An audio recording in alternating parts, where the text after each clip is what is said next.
Kes Nadiem ni sebenarnya sangat penting sebab walaupun kita bukan rakyat Indonesia, tapi kita kena fahamkan apa yang berlaku dekat Indonesia sekarang supaya kita boleh belajar daripada Kecewa ya dan sedih bahwa bisa sampai ke sini kita. The first quarter of this year, growth of the Malaysian economy was driven by sustained domestic demand. Sama Gojek dan bekas Menteri Pendidikan mereka iaitu Nadiem Makarim. Pendakwa Raya Indonesia.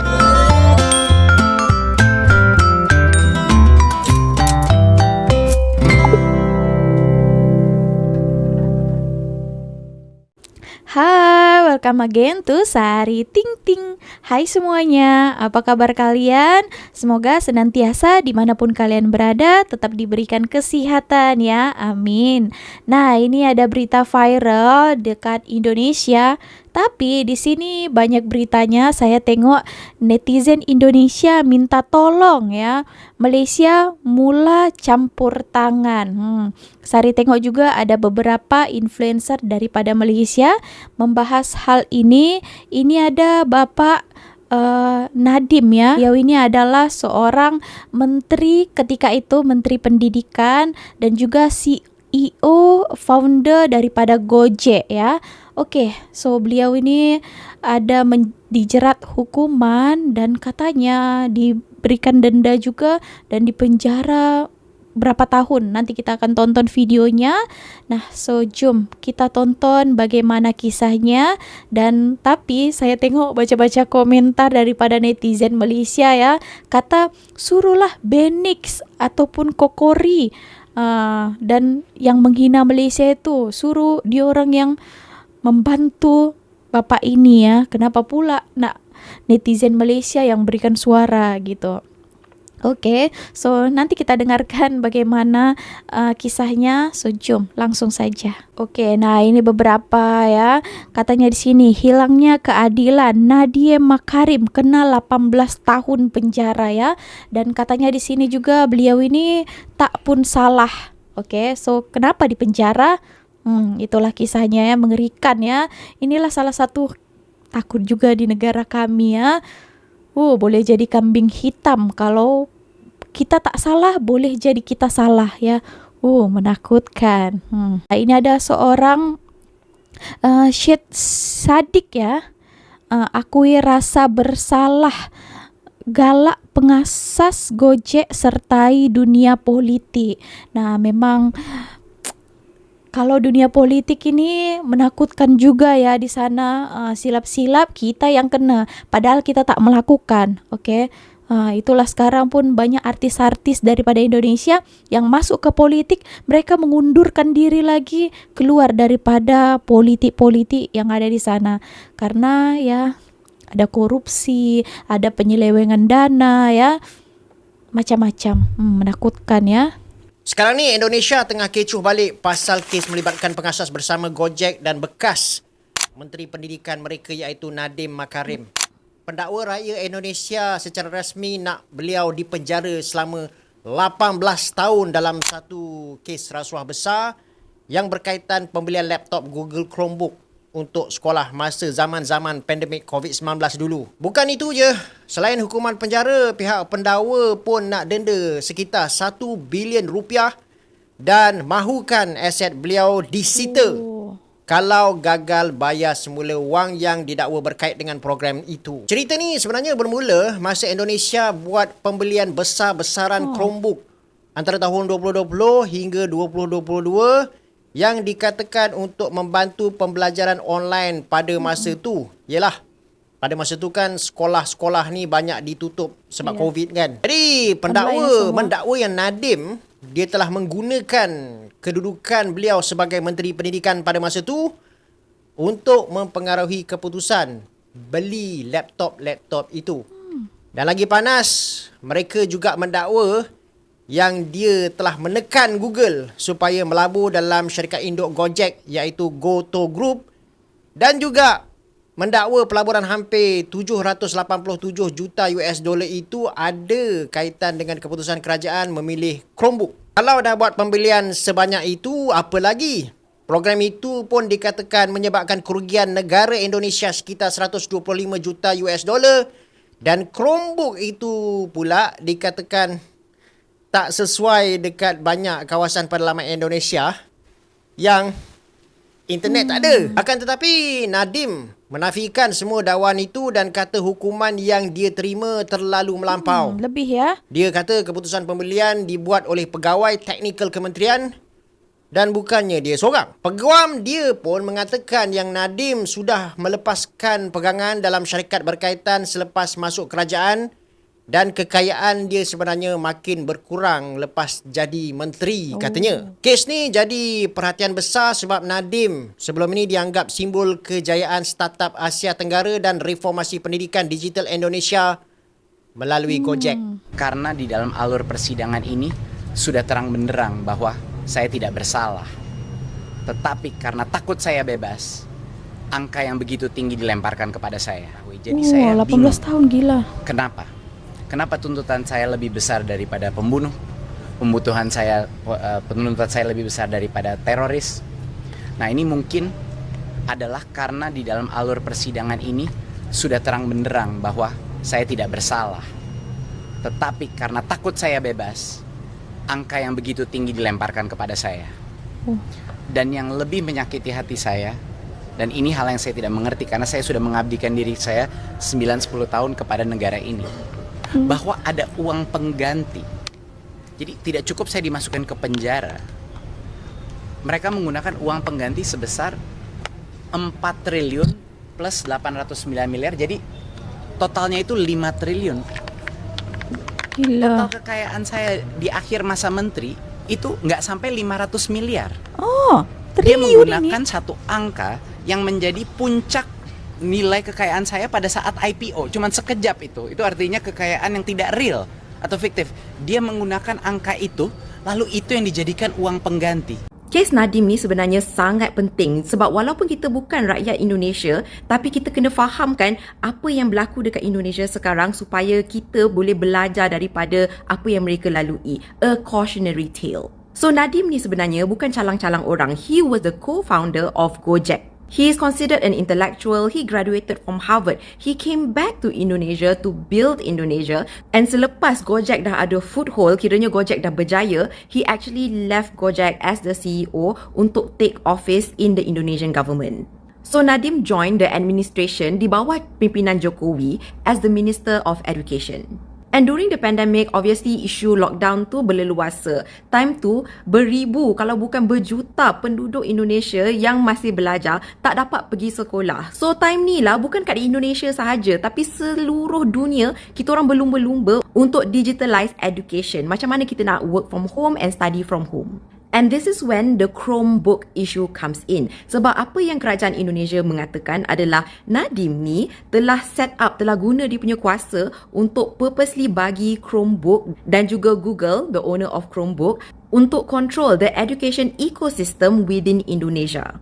And the government sekarang nak criminally saman Nadiem disebabkan state losses. And mana datangnya state losses ni adalah apabila the government rasa yang sebenarnya investment yang dilakukan dalam Chromebook tu membazir disebabkan macam mana nak bagi orang-orang dekat pendalaman Chromebook bila diorang tak ada internet pun. So Chromebook tanpa internet equals pembaziran. So kenapa you enter into the agreement in the first place? Tapi apa yang tim Nadiem mengatakan adalah diorang dah consider all that pun. Diorang dah bagi tahu dah what are the pros and what are the cons and all of the procurements of those Chromebooks sebenarnya mengikut SOP kerajaan. Sebab nak tak nak during the pandemic laptop ni diperlukan and there's plenty of areas yang memang ada pun internet connection. Bukannya semua Indonesia tak ada internet. And bukannya Nadiem dengan dia punya team yang mencari Chromebook. In fact, dekat satu Southeast Asia ni termasuklah Malaysia, Chromebook telah melakukan perkara yang sama where they pitch their services to Malaysia juga. Selain daripada tu, even Google executives datang ke mahkamah di Indonesia untuk mengatakan yang diorang punya deal dengan Chromebook tak ada kaitan langsung dengan any other tech investment yang Google lakukan within Indonesia. So diorang sendiri mengaku yang apa-apa deal yang diorang lakukan memang bukan sebab diorang nak sokong Nadiem ataupun personally nak bagi Nadiem certain advantages, but really because it was just good business. Dan juga setakat ni, there is no info that is open to the public yang clearly tunjuk yang Nadiem menerima financial or economic advantages during his time in office. Persoalan ramai orang Indonesia sekarang ni adalah di mana crime dia. Apakah the clear crime that is happening right now yang menyebabkan kerajaan nak sumpat di dalam penjara lebih daripada 18 tahun kalau dia tak boleh bayar balik saman dia. Sebab ramai yang rasa charge tu sendiri excessive bila the facts of the case is very fuzzy. And isu ni ada very clear impact on Indonesia's economy, the tech sector, investment sector and overall public sentiment terhadap kerajaan Indonesia dan stability Indonesia. Itu belum termasuk lagi impak kepada rakyat Indonesia, where the sentiments of young and smart Indonesians rasakan macam ya udah, aku kabur dulu, itu lebih bagus untuk mereka. Oke teman-teman, nah inilah ya Bapak Nadiem Makarim ya, dulunya bekas Menteri Pendidikan. Nah tadi itu sudah kalian dengarkan kisahnya kenapa, dan banyak juga netizen-netizen Indonesia tak senang lah kenapa Bapak ini di penjara padahal dia melakukan kebaikan ya. Dia tadi Chromebook itu diberikan kepada rakyat juga, dan banyak yang mendapatkan keuntungan di situ. Nah, dan di dalam persidangan ini tadi dikatakan juga tidak ada pun tanda-tanda Bapak ini itu korupsi, tapi hukuman yang didapatkan itu sangat-sangat tidak wajar ya, 18 tahun penjara dan dendanya, tak main-main ya, sampai 5 miliar. Sempat Bapak ini cakap kenapa dia lebih banyak mendapatkan hukuman dibandingkan pembunuh, dan yang korupsi jelas-jelas ya lebih banyak. Contohnya itu ada satu suaminya Sandra Dewi, artis Indonesia, itu juga menggelapkan korupsi 271 triliun tapi hanya didenda 4 tahun penjara saja. Tapi Bapak ini banyak memberikan kontribusi kepada negara kita, tapi dia sampai 18 tahun penjara dan dendanya tidak main-main ya. Nah itulah ya membuat sekarang go internasional kenapa begitu, dan banyak juga lawyer buka suara untuk membantu beliau ini. Nah ini sampai juga media Malaysia menyoroti, influencer juga menyoroti hal ini. Nah inilah sangat-sangat ketakutannya, apapun boleh terjadi di negara kita. Nah itulah saya pun mengerikan di sana ya, apa-apa boleh kita dituduh padahal kita berusaha untuk menjadikan negara kita ini maju. Tapi ya ada juga mesti orang-orang yang tak senang. Jadi kita juga yang terkena getahnya ya, gitu. Pastikan pembelian Chromebook itu tadi sudah ada persetujuan daripada pejabat tinggi. Contohnya dulu pemerintahan Bapak Presiden Jokowi, mesti time itu sudah ada approve daripada beliau kan untuk melakukan hal ini semua. Tapi itulah dia pun pelik kenapa hanya dia saja dan dia dijatuhkan hukuman yang bukan main-main. Itu ya teman-teman. So jom kita tengok lagi, dan inilah berharap katanya speak up juga netizen ataupun orang Malaysia untuk membantu beliau ini tadi. So teman-teman Malaysia, bagaimana pandangan anda? Katanya orang-orang Indonesia mau minta tolong kalian juga. Boleh silahkan komen ya. Tapi Sari baca dekat sini ramai juga ya, karena orang Malaysia itu dah banyak kena hina kan. Kenapa kalau saat sulit macam ni korang nak kami tolong?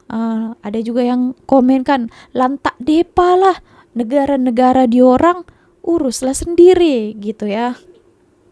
Oke, ya begitulah ya. Kita tonton lagi. Saya hari ini sangat kecewa ya, dan sedih bahwa bisa sampai ke sini kita kasusnya. Hari ini sudah jelas bahwa berdasarkan kesaksian itu angka kerugian 2 triliun itu sebenarnya tidak ada. Angka 2 triliun itu sebenarnya dibagi. 600 miliar itu CDM, yaitu fitur pengontrol, 1,5T kemahalan harga laptop. Apapun yang terjadi, Pak Nadiem pahlawan saya, pahlawan ekonomi saya, tetap di hati. Nadiem pasti bebas. Pasti. Kami yakin, Amin. Pak. Amin. Sabar. Sabar. Amin. Kita selalu di depan Bapak. Mendoakan terus. Amin.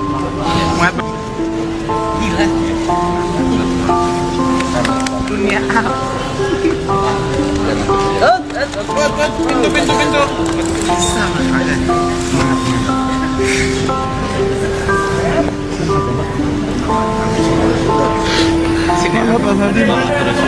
Semangat. Jangan dorong. Semangat, sabar terus. Hidup lepaskan di belakang saya selalu. Selalu ada ranggul terus. Apapun yang terjadi, Pak Nadiem pahlawan saya. Pahlawan ekonomi saya. Tetap di hati. Nadiem pasti bebas. Pasti. Kami yakin, Pak. Oke teman-teman ya, beliau ini adalah CEO, founder daripada Gojek ya, Gojek yang Grab Moto itu. Nah, beliau juga sangat banyak membantu mereka ya mendapatkan peluang pekerjaan. Nah, rakyat Indonesia jadi mungkin dulunya pengangguran, mereka ada chance lagi untuk bekerja menjadi ojol ya, Gojek gitu. Oke teman-teman, nah kita tonton lagi video yang lainnya. Ini tentang pelaburan ya. Kalau macam ini keadaannya, takut juga kan pelabur-pelabur asing melabur ke Indonesia, ke negara kita, bagaimana ke depannya gitu. Oke, tapi di sini berbeda dengan Malaysia ya. Saya tengok ya ekonomi sekarang, walaupun dunia sekarang tengah kacau balau ya, perang ya, tapi di sini kenapa Malaysia boleh menarik pelabur daripada luar negara? Nah, mungkin ini sebabnya. So, jom kita tonton pernyataan langsung daripada beliau ini. Jom. In the first quarter of this year, growth of the Malaysian economy was driven by sustained domestic demand, underpinned by household spending and investment activity, as well as a strong export performance, particularly in the E&E sector. And these factors are expected to continue, anchoring Malaysia's growth for the year amid the external headwinds. Growth is expected to remain at 4 to 5% this year amid the ongoing geopolitical and trade disruptions. Malaysia sekarang nombor 1 di Asia Tenggara. Nombor 1, ya. Nombor 1 dalam kalangan ekonomi sedang membangun di Asia Tenggara, di depan Vietnam dan juga Indonesia. Di peringkat dunia pula, ranking kita nombor 23. Ini bukan kita yang syok sendiri cakap. Ini berdasarkan Global Opportunity Index oleh Milken Institute yang menilai tarikan sesebuah negara kepada pelabur. Dalam keadaan dunia makin tak menentu, pelabur bukan lagi cari pertumbuhan semata-mata. Ya, mereka mencari kestabilan, dasar yang konsisten, sistem yang boleh dipercayai. Dan di sinilah Malaysia menonjol. Kita berada di tangga ke-17 dunia dalam financial services dan nombor 18 dalam business perception. Maknanya, pelabur nampak kekuatan sistem kita. Sebab itu, Malaysia berada di depan di rantau ini. Yang penting sekarang, kita kena kekalkan ya, keyakinan pelabur ini. Kenapa ekonomi syariah Indonesia masih kalah dibandingkan Malaysia? Padahal, Indonesia merupakan negara dengan penduduk muslim terbanyak di dunia, sebanyak 244 juta penduduk muslim. Menurut data The Global Islamic Economy Indicator, ekonomi syariah Indonesia berada di peringkat keempat di bawah Malaysia, Arab Saudi, dan Uni Emirat Arab. Arab Saudi dan Uni Emirat Arab memiliki keunggulan di bidang pariwisata halal yang ditopang oleh travel haji dan umroh. Mungkin kalau hal ini kita nggak bisa bicara banyak. Tapi yang menariknya, Malaysia berada di peringkat pertama ekonomi syariah terbesar di dunia, mengalahkan Arab Saudi dan Uni Emirat Arab dengan jumlah penduduk muslim yang hanya berjumlah 23 juta penduduk muslim. Ekonomi syariah Malaysia sangat didukung oleh regulasi dan peran pemerintah yang memudahkan pelaku usaha melalui insentif di industri makanan dan busana halal. Selain itu, mereka juga merupakan pusat keuangan syariah terbesar di Asia dan ketiga di dunia. Maybank Islamic adalah bank syariah terbesar di dunia yang memenangkan penghargaan The Best Islamic Financial Institution di tahun 2024. Bahkan di pasar obligasi syariah, Malaysia memegang 40% market share global. Indonesia sebenarnya juga memiliki peluang yang sama dengan Malaysia. Negara dengan jumlah penduduk muslim terbesar di dunia saat ini harusnya bisa mengembangkan ekonomi syariahnya. Yang pertama, dengan mempermudah regulasi ekspor terkait usaha halal. Yang kedua, mendorong insentif fiskal untuk industri halal dan keuangan syariah, khususnya di sektor yang sudah baik seperti busana halal, makanan halal, dan pariwisata halal. Yang ketiga, meningkatkan sertifikasi halal yang efisien dan transparan. Dan yang terakhir, meningkatkan sektor investasi syariah dengan cara memperkuat literasi keuangan syariah. Oke teman-teman, nah itu tadi ya alasan dan pelaburan di Malaysia ini lebih mempercayai berinvestasi di Malaysia ini. Nah di sini Sari mengucapkan tahniah saja ya atas pencapaian-pencapaian itu ya. Kita tengoklah macam mana nanti Indonesia ke depannya. Saya tengok lagi daripada pemimpin kami, presiden ya, asyik FYP saja tentang pidato yang dilontarkan beliau akhir-akhir ini agak meragukan ya untuk Indonesia saat ini. Ya, tapi kita sebagai warga negara mendoakan yang terbaik saja untuk negara kita ya. Oke teman-teman, so segini aja video kali ini. Apa-apapun, nah ini tanggapan daripada netizen-netizen Malaysia nih, karena diminta untuk bantu tolong mereka terhadap kasus Bapak Nadiem Makarim ini. So boleh berikan komentar korang dekat bawah. Okay, so see you on my next video with me, Sari Ting Ting. Bye.